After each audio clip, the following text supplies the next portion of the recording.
Hello students, आज हम लोग एक नया चैप्टर स्टार्ट करेंगे। चैप्टर्स का नेम है simple harmonic motion SHM।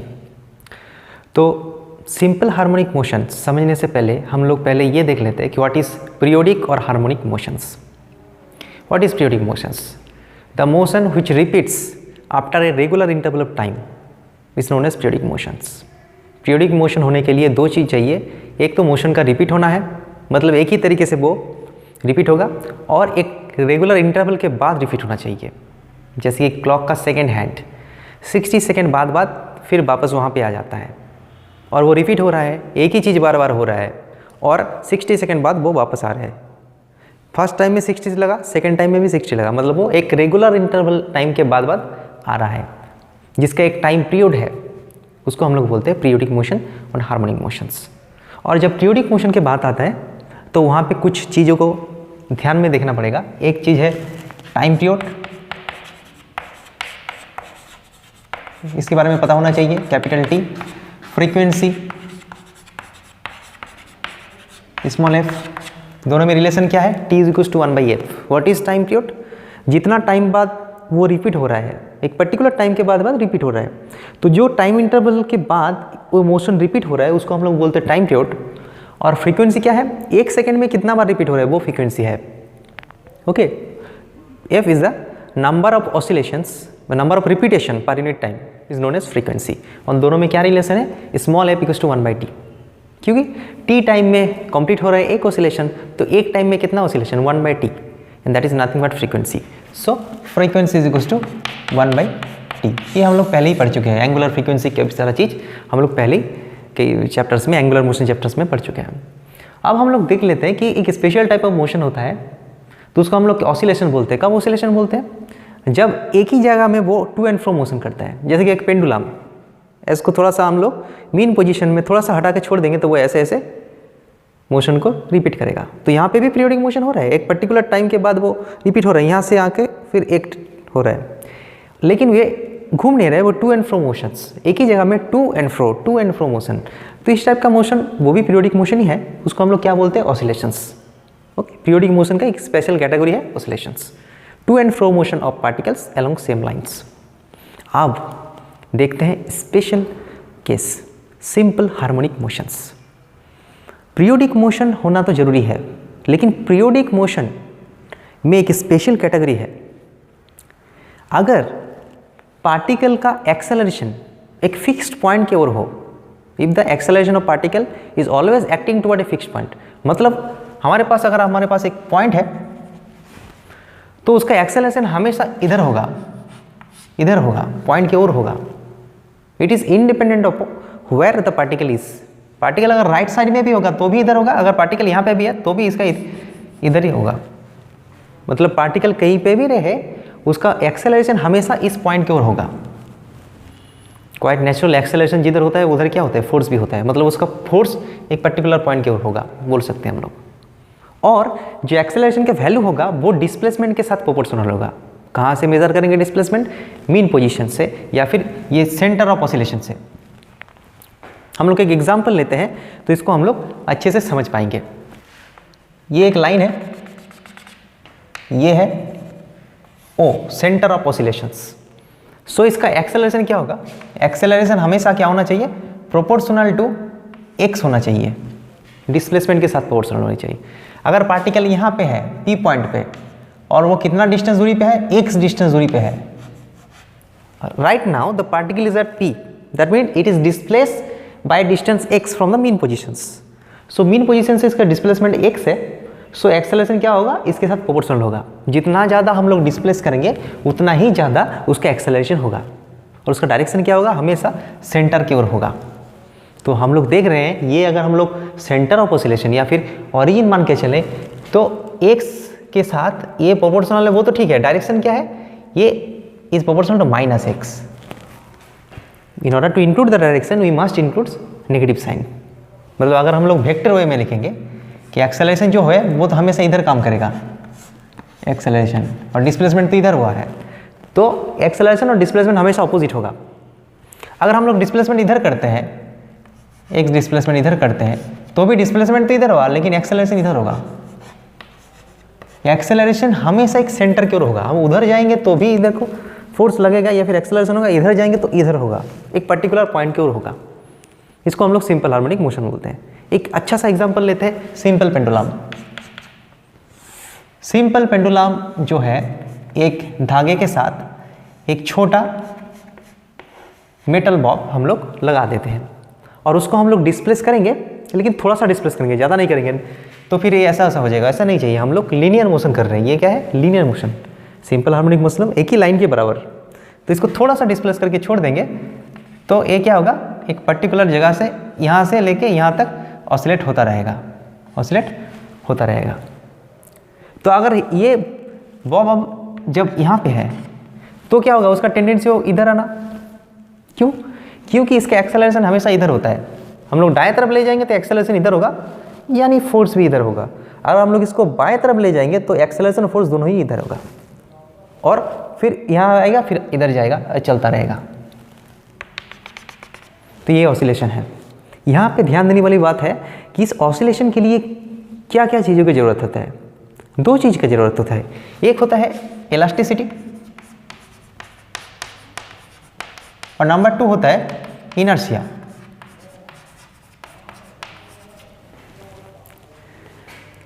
Inertia का मतलब क्या होता है? हम लोग पढ़े थे मैकेनिक्स में कि इनर्शिया मतलब कोई भी बॉडी का अपना स्टेट का मेंटेन करने का जो टेंडेंसी है।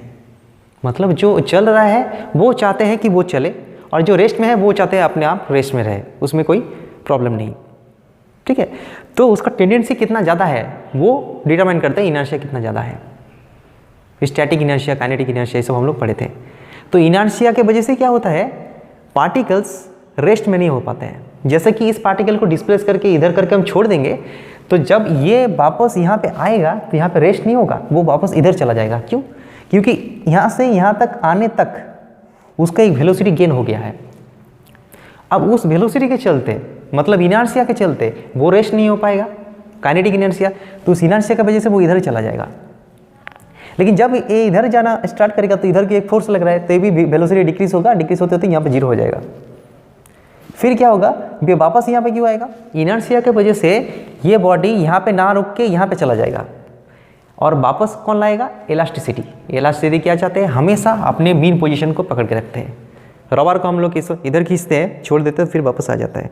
इसी तरह पेंडुलम को क्या चाहते हैं? वो आराम से यहाँ पर रहे, वो उसका ओरिजिनल पोजीशन है, मीन पोजीशन है, इक्विलिब्रियम पोजीशन है, बोल सकते हैं।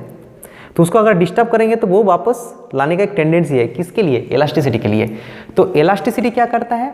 बॉडी को डिस्प्लेस पोजीशन से मीन पोजीशन तक लाते हैं, और इनर्शिया क्या करते हैं? मीन पोजीशन में उसको रोकने नहीं देता, वो दूसरे ओर चला जाता है, और ये दोनों काम होता रहता है और ये ऑसिलेशन चलता रहता है।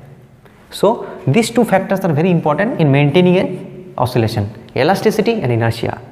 Elasticity brings back the system into its original positions, and due to the inertia it is not able to be at rest at that point. It will cross the positions with some velocity, and then again elasticity make it in the equilibrium positions, take it in the equilibrium position, and then again due to inertia it goes to the right, and this process continues when we will have a oscillations. Okay, और simple harmonic oscillation के लिए क्या है? ये condition को देखना पड़ता है, acceleration proportional to x and it is -x, direction भी हम लोग को इंक्लूड करना है। अब हम लोग इसको अगर मैथमेटिकली लिखेंगे तो क्या होगा? a is equals to -ω²x। एक कांस्टेंट हम लोग यहाँ पे ला दिया, क्योंकि इक्वल्स टू साइन देंगे तो कांस्टेंट लाना है। ये जो ω² है, ये ω² जो हम लोग लिखे, क्यों लिखे? इसकी जगह k लिख सकते हैं। ये ओमेगा मतलब क्या है? ये ओमेगा एक्चुअली क्या है? एंगुलर फ्रीक्वेंसी है। क्या है? एंगुलर फ्रीक्वेंसी, या फिर एंगुलर वेलोसिटी भी बोल सकते हैं, एंगुलर फ्रीक्वेंसी। बाद में हम लोग देखेंगे ये। सो ω²x, ये हो गया एक्सेलरेशन की इक्वेशन। अगर एक्सेलरेशन की इक्वेशन मिल गया तो यहाँ पे फोर्स हम लगा सकते हैं। फोर्स क्या है? मास टाइम एक्सेलरेशन। तो क्या हो जाएगा? -m⁻²x। तो ये एक इक्वेशन यहाँ पे बन गया। अब इस इक्वेशन को अगर हम लोग सॉल्व करेंगे, इस इक्वेशन को अगर हम लोग सॉल्व करते तो क्या होगा? एफ की जगह क्या लिख सकते हैं, एफ की जगह ये जो एम है इस इक्वेशन को सॉल्व करते हैं। ये का मतलब क्या होता है, ए का मतलब होता है d2x dt2। हम लोगों को पता है A is nothing but dv by dt, होता है कि नहीं होता है, dv by dt, rate of change of velocity. और v की जगह अगर dx बाई dt डालेंगे तो ये क्या हो जाएगा, d2x by dt2 is equal to minus omega square x। ठीक है, अगर उसको बाएं तरफ लाएंगे तो क्या होगा, d2x by dt2 plus omega square x that should be equal to 0।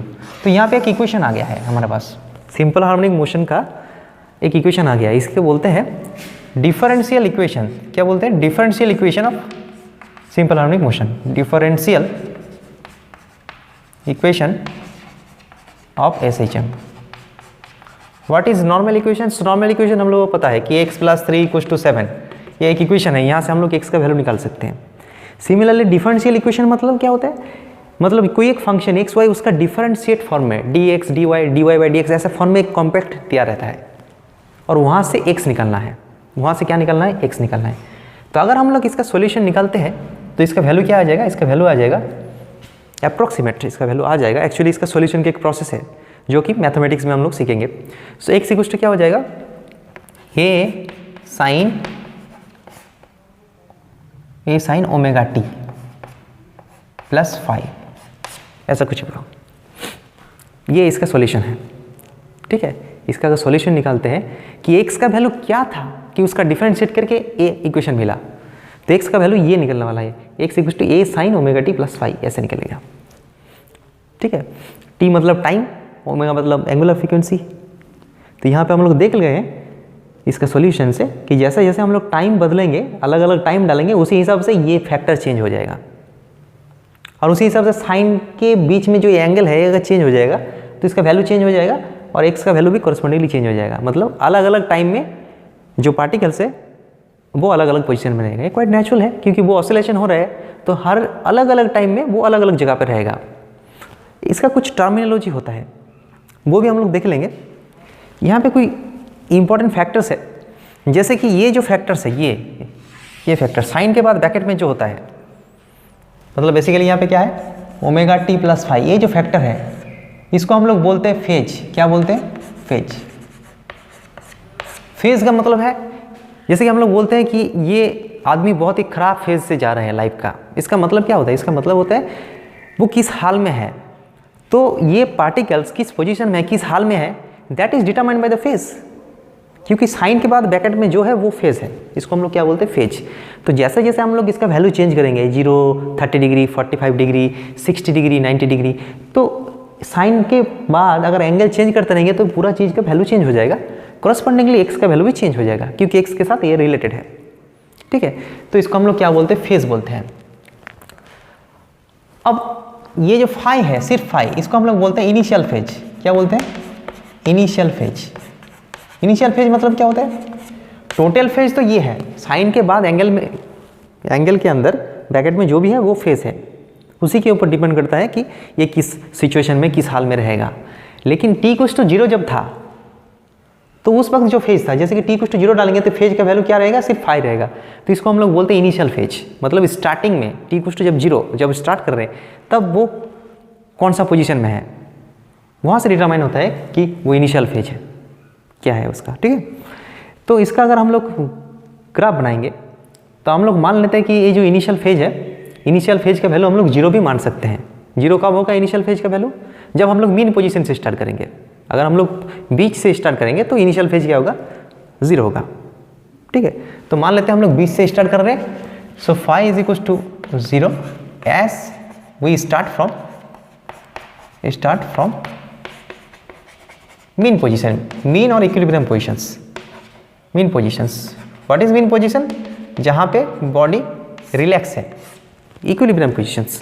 तो यहाँ पे क्या करते हैं हम लोग, यहाँ पे ये हमारा मीन पोजीशन है, ये क्या है, मीन पोजीशंस ओ। ठीक है, मीन पोजीशंस है। तो जैसे जैसे हम लोग यहाँ का इसका वैल्यू डालते रहेंगे वैसे वैसे ये वैल्यू क्या होगा, चेंज हो जाएगा। तो मान लेते हैं कि ये जो इक्वेशन क्या हो गया हमारे पास, y = a sine omega T, ये इक्वेशन हो गया। तो ओमेगा टी मतलब एक कुछ वैल्यू है इसका। तो यहाँ पे जैसे जैसे वैल्यू डालेंगे फेज का वैल्यू, फेज को मान लेते हम लोग थीटा मान लेते हैं, इसका मान लेते हैं थीटा। अभी हाल फिलहाल थीटा का वैल्यू क्या है, हाल फिलहाल थीटा का वैल्यू क्या है, हाल फिलहाल थीटा का वैल्यू है ओमेगा टी है जो भी है। तो जब हम लोग थीटा इक्वस टू, यहाँ पे थीटा इक्वस टू क्या है 0, सो साइन 0 बराबर 0। अगर हम लोग एक वैल्यू डालेंगे यहाँ पे साइन 0 0, तो यहाँ पे x का वैल्यू 0 हो जाएगा, तो यहाँ पे पार्टिकल है। नेक्स्ट टाइम हम लोग क्या करेंगे, थीटा इक्वस टू डालते हैं π/2, साइन π/2 मतलब 1, मतलब ये कहाँ पे पहुँच जाएगा, ये बॉडी यहाँ पे था, अभी ये पार्टिकल्स यहाँ पे पहुँच जाएगा। कितना डिस्टेंस जाएगा, साइन π/2 मतलब 1, सो x बराबर क्या हो जाएगा, a हो जाएगा, कैपिटल A, मतलब कैपिटल A डिस्टेंस दूरी पे यहाँ पे आ जाएगा पार्टिकल्स। ये कब, थीटा इक्वल्स टू π/2 में। फिर हम लोग क्या करेंगे, फिर थीटा इक्वल्स टू 3π/2 डालेंगे 90, उसके बाद 270, तो 3π/2 डालेंगे तो साइन 3π/2 क्या होता है, -0 होता है। साइन 3π/2 अगर डालेंगे तो वहाँ पे वैल्यू क्या हो जाता है, 0 हो जाता है। Okay, sorry sine pi, sine pi का वैल्यू क्या होता है, 0 होता है। 180 डिग्री, 90 के बाद 180 आएगा, फिर 270 आएगा, तो 180 डिग्री वैल्यू क्या होता है, साइन 1 0, सो 0 इंटू ए मतलब 0, मतलब फिर वापस वो यहाँ पे आ जाएगा, यहाँ पे आ जाएगा, यहाँ पे पार्टिकल है। ठीक है, तो पार्टिकल हम लोग यहाँ पे स्टार्ट किए, इसको थोड़ा सा ऐसे, तो ऐसे जाएगा, फिर वापस यहाँ पे आ गया। फिर क्या होगा, फिर जब हम लोग थीटा को 3π/2 डालेंगे तो क्या हो गया, साइन 3π/2 साइन 270 डिग्री -1 होता है, मल्टीप्लाइड बाई ए -a, मतलब इधर चला आएगा, वो यहाँ पे चला आएगा पार्टिकल्स। फिर अगर हम लोग थीटा इक्वल टू 2π डालेंगे, थीटा इक्वल टू डालेंगे 2π, तो ये जो वैल्यू है ये कहाँ पे आ जाएगा, ये पार्टिकल फिर वापस कहाँ पे आ जाएगा, 0 में आ जाएगा। 0 मतलब ये पोजीशन यहाँ पे आ जाएगा। एक साइकिल कंप्लीट हो गया। पहले ये इधर जाना स्टार्ट किया, यहाँ पे पहुँचा, फिर वापस इधर आके यहाँ पे आया, फिर इधर गया, फिर यहाँ पे रुका, फिर इधर गया, यहाँ पे वापस। ठीक है, तो इसको हम लोग क्या बोलते हैं, एक ऑसिलेशंस। सेम पोजीशन वाला पोजीशन जो होता है, एक ही पोजीशन में वो वापस आ जाएगा, तो हम लोग बोलेंगे एक ऑसिलेशंस। लेकिन ये पोजीशन और ये पोजीशन दोनों ही सेम है, लेकिन हम लोग दोनों को सेम पोजीशन नहीं बोल सकते। हाँ, पोजीशन तो सेम है, दोनों एक ही जगह में है, यहाँ पे पार्टिकल मीन पोजीशन में है, यहाँ पे भी है, लेकिन यहाँ पे इधर जा रहा था, यहाँ पे इधर है, वो हम सेम नहीं बोलेंगे। सेम कम बोलेंगे जब सब वे में आइडेंटिकल है, पोजीशन भी सेम, वेलोसिटी का डायरेक्शन भी सेम, तब आइडेंटिकल बोलेंगे। जैसे कि एक पेंडुलम ऐसे जा रहा है, तो ये पेंडुलम जब अगर हम लोग मीन पोजीशन से स्टार्ट करते हैं, तो इधर जाके फिर इधर जाके फिर यहाँ पे आएगा, तो एक ऑसिलेशन हुआ। ऐसे नहीं कि 1 2 3 ऐसे नहीं होता है, एक हुआ, टोटल कंप्लीट हुआ। तो ठीक इसी वे में क्या होगा, जब वो मीन पोजीशन में आएगा और एक ही सेंस में रहेगा राइट साइड में, तो ही जाके हम बोलेंगे कि दो सेम पोजीशन है, मतलब ये पोजीशन और ये पोजीशन सेम है। तो ये इसके लिए क्या हुआ, 0 में क्या था, इसमें था, और 2π में क्या था, फिर वहाँ पे ही चला आया। इसके मतलब कि ये क्या हो रहा है, रिपीट हो रहा है after a regular interval of time.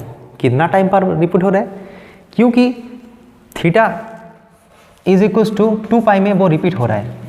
Theta equals to value क्या है, omega T, omega capital T हो जाएगा। क्यों टी कैपिटल टी हो गया, थीटा का वैल्यू ओमेगा टी होता है, थीटा का वैल्यू क्या होता है, ओमेगा टी।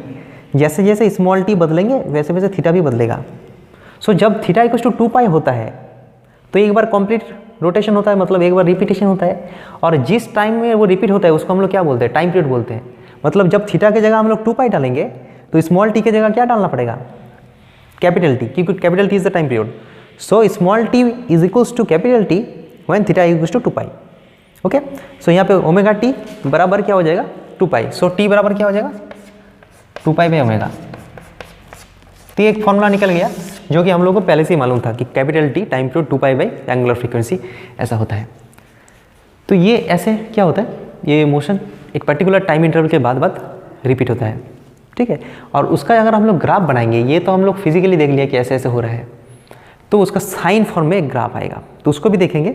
उससे पहले कुछ चीज़ को बारे में जान लेते हैं। एक नंबर ए, कैपिटल ए क्या है, कैपिटल ए को हम लोग बोलते हैं एम्पलीट्यूड।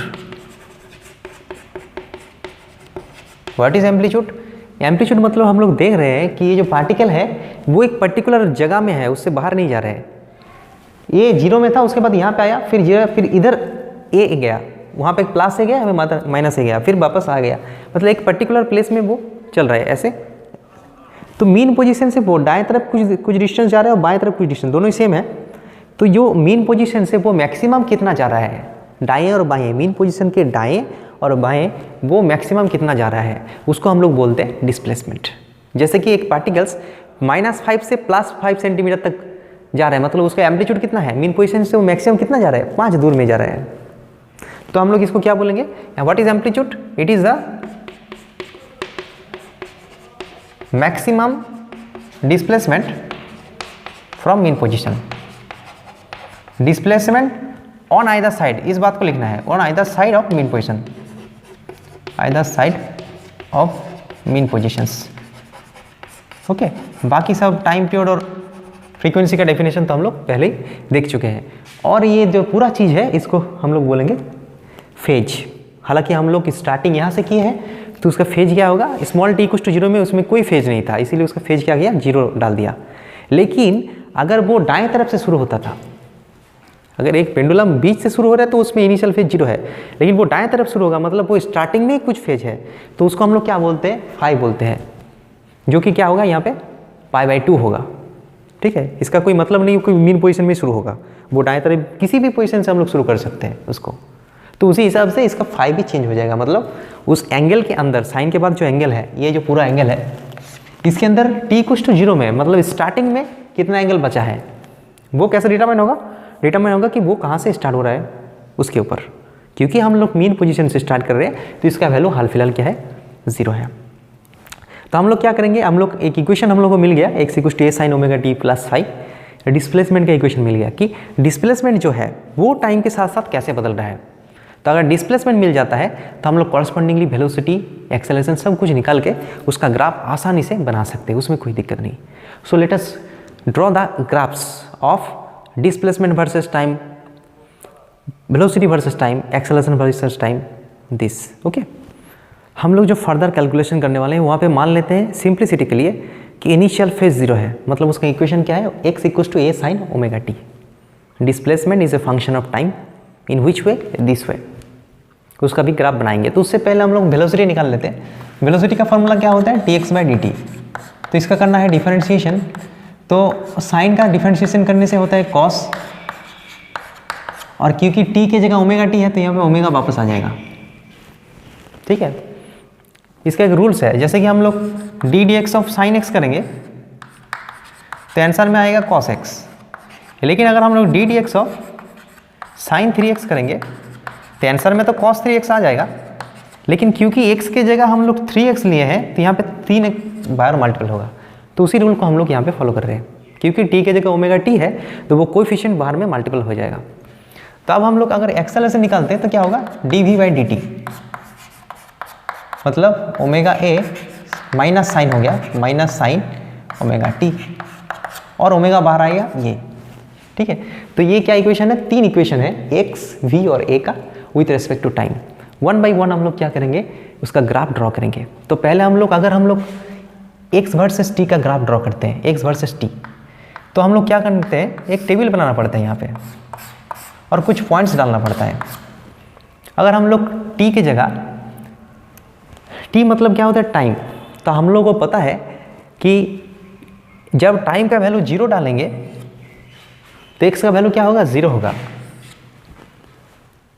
और जब टाइम की जगह कैपिटल T डालेंगे तो x की जगह फिर वापस 0 होगा, क्योंकि कैपिटल T मतलब क्या होता है, एक टाइम पीरियड, एक टाइम पीरियड में क्या होता है, वो वापस दोबारा उसी जगह में आ जाता है।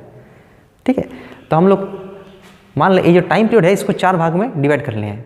तो हम लोग क्या करते हैं, t/4 में एक डालेंगे, एक बार t/2 में डालेंगे, एक 3t/4 में डालेंगे और एक बार t में डालेंगे। हम लोगों को पता है कि 0 में वो जो पोजीशन में है, कैपिटल T टाइम बाद, यानी 1 टाइम पीरियड बाद वो वापस उसी जगह में आ जाएगा। तो इसीलिए हम लोग क्या करते हैं, हम लोग पूरा टाइम पीरियड का कुछ हिस्से को बांट लेते हैं और उसमें पॉइंट लेते हैं। तो हम लोग 0 में क्या है, 0 है, कैपिटल T में भी क्या होगा, 0 होगा, उसमें कोई देखना नहीं है, क्योंकि वो तो 0 होना ही है कि पोजीशन में आ जाएगा। अब t/4 में क्या होगा, यहाँ पे t की जगह t/4, so omega T by 4 आ गया। ओमेगा टी मतलब क्या होता है, T equals to 2 pi by omega, T equals to क्या होता है 2 pi by omega. So omega multiplied by T का होगा 2 पाई होगा, सो 2 पाई बाई 4 मतलब पाई बाई 2। तो साइन पाई बाई 2 क्या होता है 1 होता है, 1 मल्टीप्लाइड बाई ए, इसका वैल्यू क्या होगा ये। टी बाई 2 डालेंगे तो omega T by 2, so omega 2 pi by 2 मतलब पाई, साइन पाई क्या होता है 0। ये डालेंगे तो क्या होगा, यहाँ पे होगा -1 इंटू ए माइनस, इसको करके देखना है। अब इसको हम लोग ग्राफ में प्लॉट करते हैं। इधर हम लोग टाइम प्लॉट करेंगे, इधर प्लॉट करेंगे एक्स डिस्प्लेसमेंट।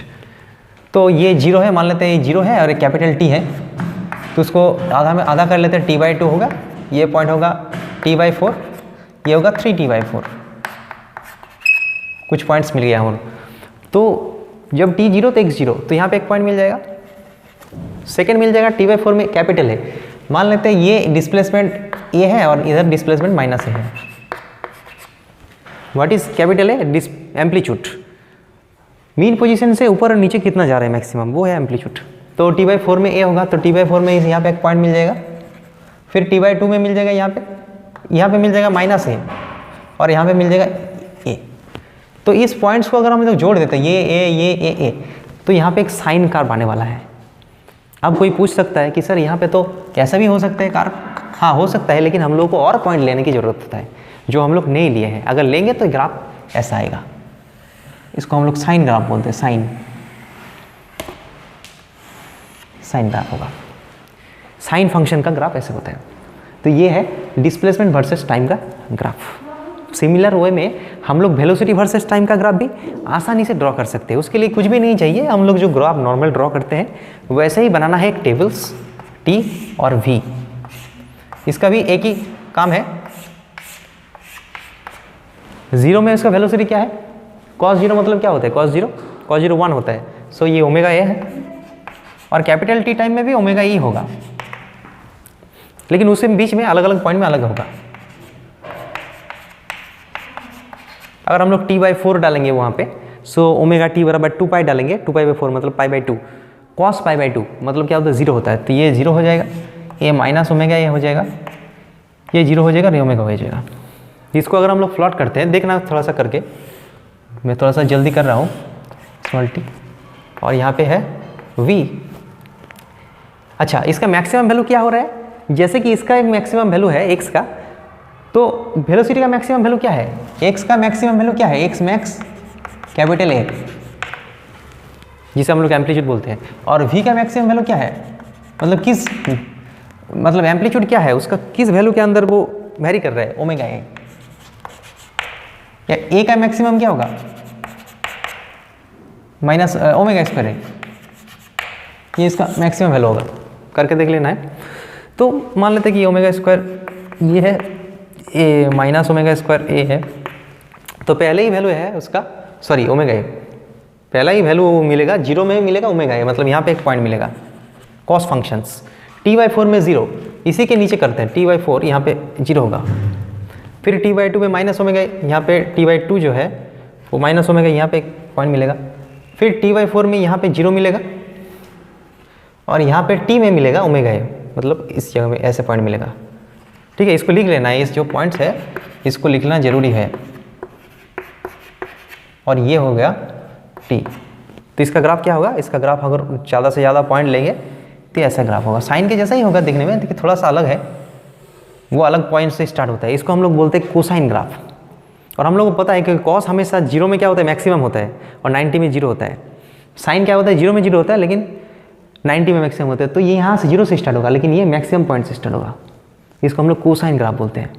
और अगर हम लोग थर्ड ग्राफ को ड्रॉ करेंगे, मतलब एक्सेलरेशन का, T versus acceleration graph draw करते हैं, तो वहाँ पे क्या होगा, वहाँ पे भी क्या होगा, सेम टाइप का ग्राफ मिलेगा, लेकिन वो साइन मिलेगा, और यहाँ पे क्या मिलेगा टी। तो यहाँ पे हम लोग देखेंगे कि इसका वैल्यू जब हम लोग 0 डालेंगे तो ये तो 0 हो जाएगा, और टी बाई 4 में जब डालेंगे तो उसमें क्या होगा, माइनस ओमेगा स्क्वायर ए हो जाएगा, ये 0 हो जाएगा, ये ओमेगा स्क्वायर ए हो जाएगा, ये फिर वापस 0 हो जाएगा। मतलब क्या होगा, ये साइन ग्राफ जैसा ही होगा, मतलब ऊपर का ग्राफ जो है वैसा ही होगा। यहाँ पे हम लोग ए डाल देते हैं कि हम लोग ए का ग्राफ कर रहे हैं, इसका मैक्सिमम वैल्यू क्या हो जाएगा, omega square A, minimum value minus omega square A, और यहाँ पे कुछ चेंजेस होगा। क्या होगा? चेंजेस होगा। यहाँ पे 0 में 0 मिल रहा है, ठीक है, लेकिन T/4 में माइनस ओमेगा स्क्वायर है, मतलब यहाँ पे आ गया पॉइंट। फिर यहाँ पे 0 होगा, फिर यहाँ पे होगा मैक्सिमम, फिर वापस 0। ये इसको अगर जोड़ देंगे तो ऐसा ग्राफ होगा। यहाँ पे हम लोग देख रहे हैं ये भी साइन का ग्राफ है, लेकिन जो डिस्प्लेसमेंट वाला ग्राफ था उसका उल्टा हो गया। डिस्प्लेसमेंट वाला ग्राफ ऐसा था, ये ऐसा हो गया। क्यों हुआ? क्योंकि हम लोग देख रहे हैं कि दोनों का ही साइन फंक्शन है, एक ही तरह के ग्राफ होगा, लेकिन यहाँ पे साइन प्लस साइन है, यहाँ पे माइनस साइन, मतलब दोनों में फेज डिफरेंस है, ठीक है, 180 डिग्री फेज डिफरेंस है। सो माइनस साइन की वजह से वो क्या हो गया? उल्टा हो गया ग्राफ। लेकिन उसको हम लोग मेमोराइज नहीं करेंगे, टेबल बना के उसके बाद हम लोग यहाँ से आसानी से ग्राफ को ड्रॉ कर सकते हैं। तो यहाँ से हम लोग कई सारा रिलेशन निकल गया। अब देखते हैं कि जो वेलोसिटी है, वेलोसिटी x टाइम के साथ रिलेटेड है, v टाइम के साथ रिलेटेड है, a भी टाइम के साथ रिलेटेड है, लेकिन v और a x के साथ कैसे रिलेटेड है वो देख लेते हैं। तो v क्या है? v is equal to omega a cos omega t। अब एक कॉस के जगह हम लोग लिख सकते हैं √1 minus sine square omega T, और साइन ओमेगा टी का वैल्यू यहाँ से निकाल सकते हैं। साइन ओमेगा टी वैल्यू क्या होगा? यहाँ पे साइन ओमेगा टी का वैल्यू यहाँ पे आ जाएगा x/a। तो उस वैल्यू को अगर हम लोग यहाँ पे डालते हैं तो क्या होगा? 1 माइनस एक्स स्क्वायर अपॉन ए स्क्वायर। तो ये हो जाएगा omega a square minus x square, उसका रूट बाय ए स्क्वायर का रूट, इसको एलसीएम करके अगर करेंगे तो ये और ये आ जाएगा, ये कैंसिल हो जाएगा। तो अल्टीमेटली क्या निकलेगा? Omega √a square minus A square. ये वेलोसिटी का फॉर्मूला निकल गया। वो भी वेलोसिटी का फॉर्मूला है, वो टाइम का फंक्शन है, ये एक्स के साथ, ठीक है। टाइम के साथ साथ वेलोसिटी कैसे बदल रहा है तो वो लगाएंगे, अगर पोजीशन के साथ वेलोसिटी कैसे बदल रहा है तो ये लगाएंगे। सिमिलरली यहाँ पे तो ए इज इक्वल टू क्या होगा? माइनस ओमेगा स्क्वायर, ये क्या है? एक्स है, तो एक्स। पोजीशन के साथ एक्सेलरेशन कैसे बदल रहा है वो ये इक्वेशन से पता चलता है। ओके, हम लोग इसके ऊपर कई सारे न्यूमेरिकल्स भी करेंगे नेक्स्ट क्लास में। सो this is the simple harmonic motion and it's different calculations. अब हम लोग क्या करते हैं, जो आज हम लोग पढ़ लिए हैं, जो फार्मूला हम लोग डिराइव कर लेते हैं, वो थोड़ा सा हम लोग टेबलेट कर लेते हैं और कंक्लूड करते हैं।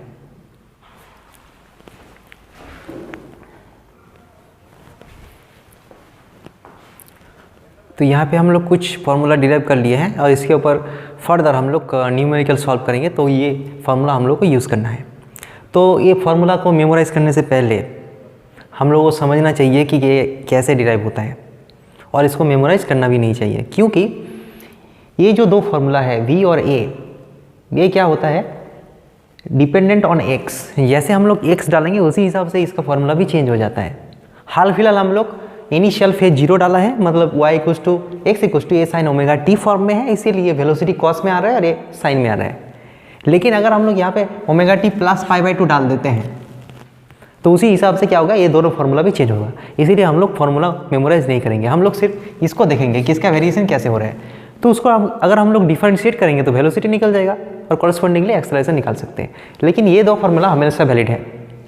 ये क्या है? वेलोसिटी के साथ एक्स का वेरिएशंस, एक्स के साथ वेलोसिटी के वेरिएशंस। जैसे जैसे हम लोग पोजीशन बदलेंगे, अलग अलग पोजीशन में पार्टिकल्स का अलग अलग वेलोसिटी होगा, वो हम लोग यहाँ से निकाल सकते हैं। v = omega √a² omega angular frequency है, a एम्पलीट्यूड है, x is the displacement from mean positions and x position में उसका वेलोसिटी, और ये है a के साथ x का वेरिएशंस, x के साथ a के वेरिएशन, सॉरी, मतलब जैसे जैसे हम लोग x बदलेंगे उसी हिसाब से एक्सेलरेशन भी चेंज हो जाएगा। लेकिन ये दो फार्मूला क्या है? मेमोराइज नहीं करना है, वो इसी हिसाब से कॉरस्पॉन्डिंगली चेंज हो जाएगा। तो ये कुछ फार्मूलाज है जिसके ऊपर हम लोग कई सारा न्यूमेरिकल सॉल्व करने वाला है, लेकिन इस फार्मूला को मेमोराइज करने से ज़्यादा इंपॉर्टेंट है कि इसको हम लोग कैसे समझ पाएँ। ईच एंड एवरी फार्मूला को हम लोगों को समझना चाहिए कि वो कैसे डिराइव होता है। We must understand the process of derivation of each and every formula and the concept behind it. Okay, so this is all about simple harmonic motions, little bit about, not all about. Next section we will further solve some numerical problem to clarify the topic. Okay.